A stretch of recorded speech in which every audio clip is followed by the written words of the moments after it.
مشکل اساسی ما جوانایی است که میخوایم به وطن خدمت کنم، اصلا وطن دوست ندارم، بعد $100 وطن فروختیم.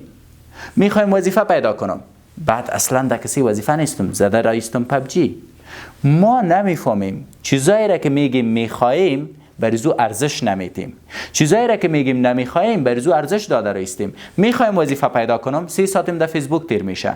میخوایم وظیفه پیدا کنم 10 دانه تیک تاک میسازم. میخوایم وظیفه پیدا کنم نیم ساعت 6 تیم لدو میکنم. میخوایم وظیفه پیدا کنم در پبجی لیول 18 استم یا لیول 70 یا لیول 80 استم.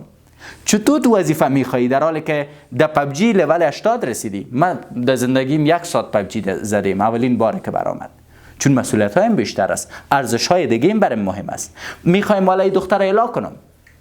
چرا؟ خب به خاطر که انرژی منفی است.